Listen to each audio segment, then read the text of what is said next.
Hey guys, this is your body code practitioner Emmanuel out here in Salt Lake City, Utah. I want to do a quick video in regards to 5 and 5 things. Number 1 is the Discover Healing Event Essentials Healing, and the other 5 is just great information I've heard as being a great friend of Dr. Brad. And so there's just kind of like a 5 and 5 thing. I'm going to give you 5 tips that I learned from the Essentials Healing Event, and then 5 things I learned from personal conversations with Dr. Brad that may help you along your journey as a practitioner, or maybe you're a client and you're meeting with a practitioner. This may help you to kind of fine tune your healing. So I'm just here to help out any way I can. So the first thing is these are just 5 different things that I just found very interesting in the Essential Healing Conference. The first one is that physical trauma can be inherited. I know maybe some of you guys already know that a lot of things can be inherited. Obviously, like a miasm is inherited. Or obviously an inherited emotion is obviously inherited. But Dr. Brad was kind of fascinated by the fact that he found physical trauma, and he's like, oh, I guess this is inherited. And he's like, oh, I've never seen that before, ever. So that was kind of a very interesting revelation that was received at the event. So that's number 1, cool little tip there. So if you do see a physical trauma and you're asking what age it is and it's not really working for you, perhaps you can ask, is this an inherited physical trauma? That means someone had a very stressful emotional time period, that trauma got stuck in someone. That trauma can get passed down from family member to family member. That's number 1. Number 2, so many of you guys know you can either experience your emotion like yourself. You can have a shared emotion where someone felt it and you're sharing it with them, and it's kind of like this, like a stretched, trapped emotion, like you're sharing it with them. Then there's also the absorbed emotion, like maybe someone experienced something and then you felt that emotion yourself. It kind of influenced you to feel that emotion, and then only you take it, not that person. So that's called an absorbed emotion. And so, for example, Dr. Brad talks about how sometimes you can have an absorbed emotion, but the person didn't really create a heart wall out of it, and didn't create a trapped emotion, but for whatever reason, you created an emotion because of someone else's influence. So here's a couple of interesting things. With the inherited emotion, it's interesting that when you release it, what happens? It goes upwards, and it goes upwards, right? If you notice the Discover Healing training program, the certification, the video is kind of a little bit older, so it only talks about how it goes upwards. And so my girlfriend and I were kind of like looking at that, going like, is that really true? Because we've heard that it goes downwards too. And we spoke to Josh recently, and he said, no, the more we learned about it, it goes upwards, downwards, and sideways on the trees too. So anybody that, obviously if there's a father up there that passed down to their son, they could have had 4 kids, and then it goes sideways, sideways, sideways. In fact, one of the times where we went to an event, there was this, actually this was a couple events ago. I think Dr. Brad said, okay, we got rid of an inherited emotion. Let's see how many people were affected on the other side. I forgot what the number was, but he was muscle testing in front of everybody, and it was like 800, 900 people on the other side that were also healed. So I thought that was really interesting, that when you're doing this work, just know that the spirit world is just shaking with joy because you're helping out so many ancestors. If you release 3 or 2 inherited emotions, you might have affected 1,400 people on the other side. So it's a very, that's why this work is, it's been kind of having birthing pains, I believe, to get out there. We should have 50,000 people out in the field. The only reason why there's only 5,000 is because there's a lot of, push on energy healing. It's starting to finally come out, and big pharma's fighting, but energy healing is pushing on through. And I think to change this world, we're obviously going to need energy healing. But anyway, about the shared energy. So there's absorbed, there's your own, then there's shared. And what's really interesting is there was an example of a workshop of a lady who had a psychic trauma, age 2, and I believe her emotion was panic and resentment. And what was really funny is, I guess Dr. Brad was working on her, and then she said, panic and resentment, 2? Mom, what happened at 2? And everyone just started laughing. It was really funny because the mom was there, and the mom remembered exactly what it was. Guess what it was? The brother was missing from his bed. And everyone thought at first, like, missing, like gone, like someone took him or something happened to him. He was gone. And no, it was just, he literally like left the house, left the door open, it was just gone. Or I think what happened is the door was open for whatever reason and he was underneath the bed or something like that, just like hiding from someone. Something was going on underneath the bed. And anyway, the point is that because she and her husband were both having a lot of panic, and there were like resentment that the son would do this, everyone shared the energy. And it was interesting that it released from the daughter, from the mom, the son, even it was shared with the boy that was lost or just gone. So in that situation. So imagine it's kind of like they all kind of shared a portion of it, and then when they were almost like an inherited emotion, how it's like everyone can kind of share it. It's the theory of non-locality. A certain energy can be in two places at the same time. With shared energy, it's the same thing, and so all of them got released. The mom, the brother got a healing, the husband got a healing, everyone got a healing when she released that shared emotion, which I thought was very interesting. So shared energy, I thought that was a really great concept. I didn't really know that it released from the person as well. Number 3 is the idea of being a licensed pastoral counselor. So he was talking about if you want to be even more official beyond your certification, you can become a licensed pastoral counselor. You can look for it on www.pmai.us. And so I thought that was kind of interesting that it adds more protection to your practice if that's something that you're looking for. I know some places you need to have certain certifications, some states you need certain insurances to kind of cover you. But the licensed pastoral counselor is a really great protection for a lot of people, especially if you're a therapist yourself or you're someone who does some other type of therapy and you want to include the emotion code, pmai.us, that little licensed pastoral counselor can kind of protect you, kind of make an umbrella over you. And so anyway, that's number 3, cool little tip I found there. Number 4 is bio-age and age. So what's interesting is that you can have your age, which is me, 38, and my bio age could be 62, which is what I found out my situation is that my bio age was 62. That means I'm probably not taking care of my body as well as I should be. And so that means I need to get on a better diet, continue doing my exercise, which I just came back from a workout, but I need to kind of take care of myself more. For sure, I kind of ran my adrenals the last 3 or 4 years building my practice, so you can see where that came from, but that was my own choice. But I can work on my bio age, say what imbalances can I release to make my bio age go younger. In fact, can maybe even match 38 or maybe even go younger. So anti-aging energetically, right? So check your bio age, muscle test, see what is my bio age, and then check your age. Hopefully it's matching, or hopefully your bio age is less.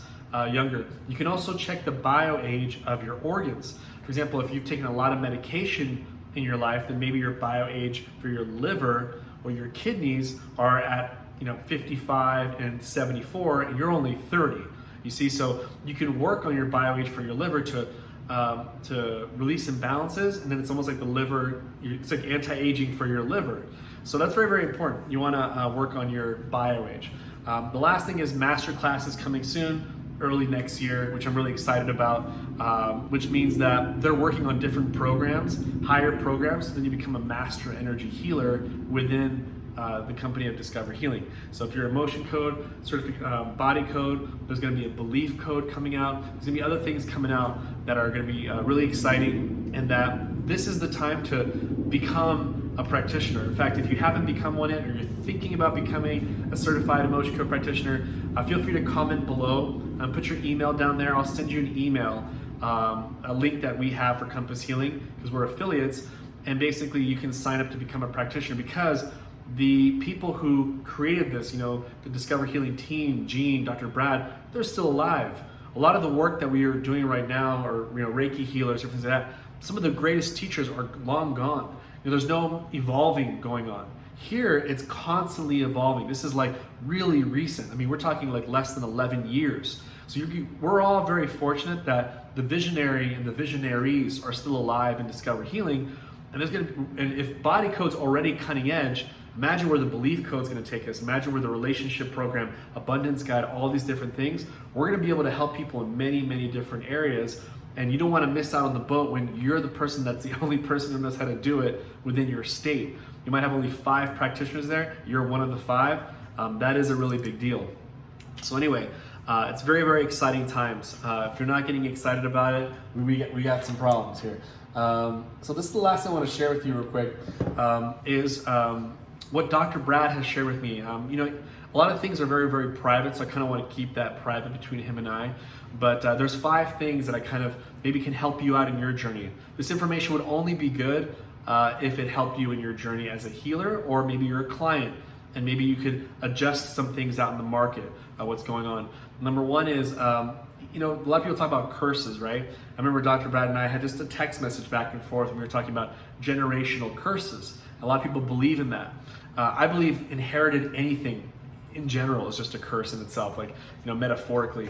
But what he was talking about, only generational curses he really sees are more like mafia, like where just like people are getting cursed left and right. It's kind of like their sons have this curse with them and things like that, and it gets kind of passed down in this sort of mafia setting.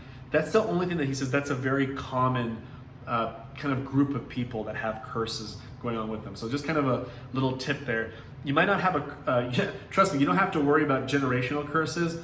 We just have to worry about our own curses. I think I found 4 or 5 myself in regards to curses. I've had success curses. I've had don't make sure he doesn't heal curse. I've had all these different types of curses that have been holding me back. And as I kept releasing them, maybe 4, 5, 6 within a couple of years, new doors have opened, and it's really, really amazing.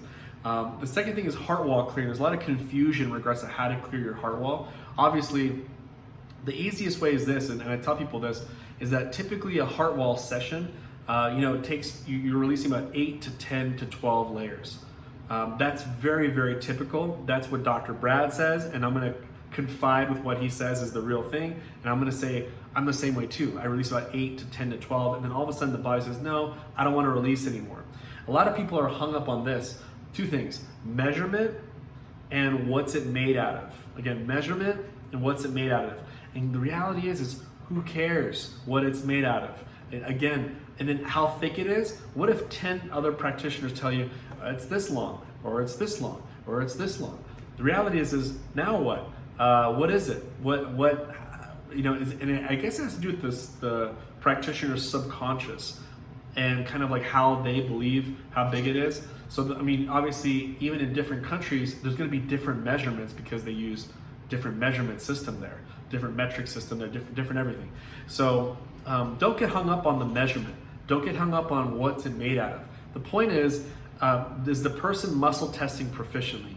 Number 1. Do they know that when you have a heart wall? Yes, you do. Can I release a heart wall emotion? Yes, you can.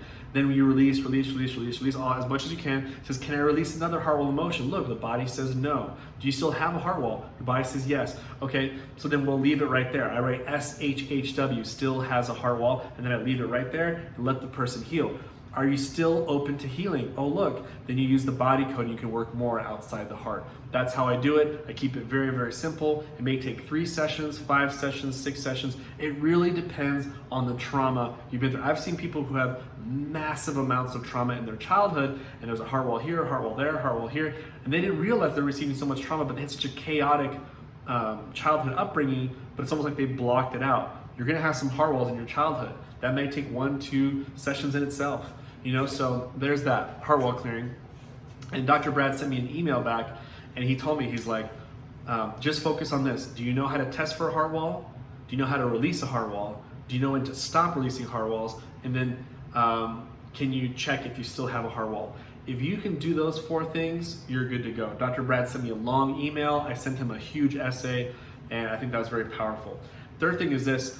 I really believe if you have any connection with Native Americans, I think this is the time more than ever.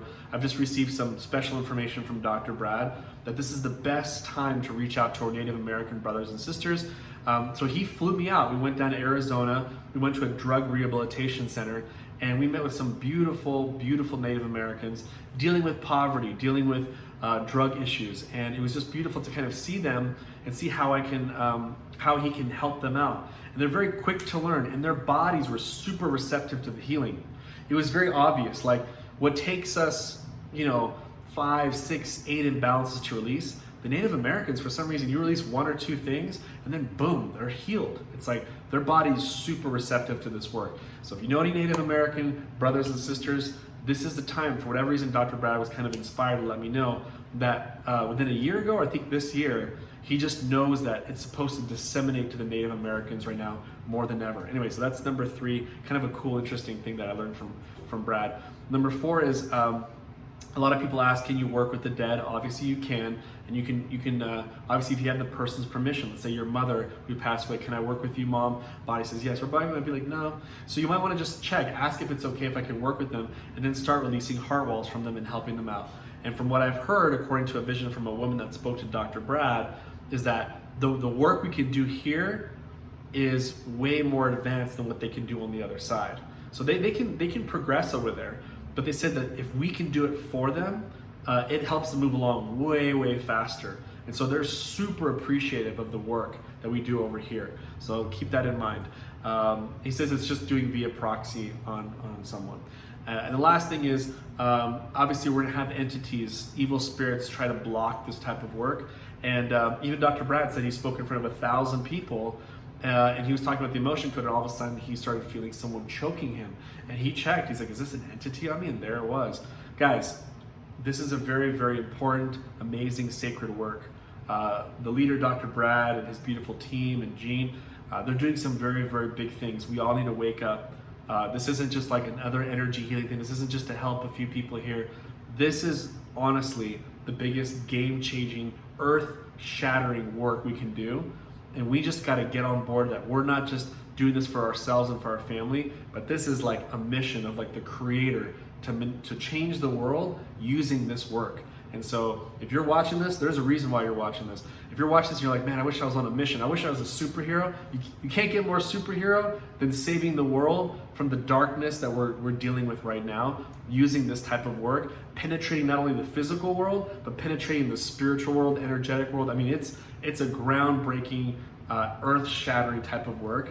And so I'm excited to be on this journey with you. Hopefully you gained some insight on these things. Again, I wanted to share you 5 things I learned from the Discover Healing event, 5 things I learned from Dr. Brad. Hopefully this inspired you. Let me know what's your favorite insight you learned from down there. Any comments? If you want to email me, you can email me. I'll leave my email down there. And enjoy yourself. And I'll be reading that Narcissist book. I talked about it. I'm going to keep reading it tomorrow. I'm going to put a new chapter in. So I'm going to keep talking about narcissism and how energy healing can help you out in that area. So with that, love you guys. Take care. Feel free to subscribe below. Also put that little bell button, bing, so that way you guys get notified when I come on here. And we'll be in touch soon. Take care, guys. Bye-bye.